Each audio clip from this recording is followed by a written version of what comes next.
আপনারা জানেন আজকে শ্যামবাজার অঞ্চলে প্রচার ছিল আমাদের। শ্যামবাজার অঞ্চলে প্রচারে যে সমস্ত আমাদের কার্যকর্তা কর্মীরা উপস্থিত ছিল, তাদের মধ্যে বিকাশ সাঁতরা, সঞ্জয় দিগার এবং অনিল দিগার, এই তিনজনকে সন্ধ্যার পর আমাদের প্রচার শেষ করে বাড়ি ফেরার পথে ওরা একটা চায়ের দোকানে ছিল।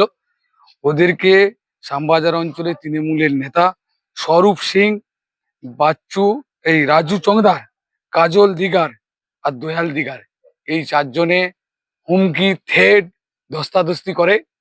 তো এর জন্য আমরা আজকে এই বিট হাউসে এসেছিলাম। আমাদের বিট হাউসে বড়বাবুকে বললাম, উনি যথাযথ ব্যবস্থা নেবেন, আশ্বস্ত করেছেন। আইন অনুযায়ী উনি ওনার স্টেপ নেবেন। হ্যাঁ, লিখিত অভিযোগ করছি, লিখিত অভিযোগ করছি। কি চাই?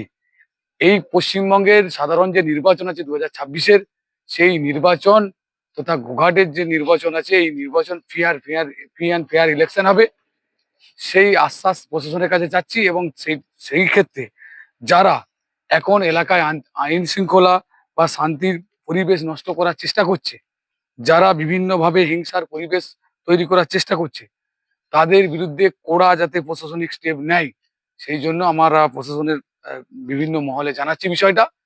এবং গোঘাটকে হিংসামুক্ত যাতে ইলেকশন হয়, তার জন্য প্রশাসনের কাছে অ্যাপ্লাই করছি।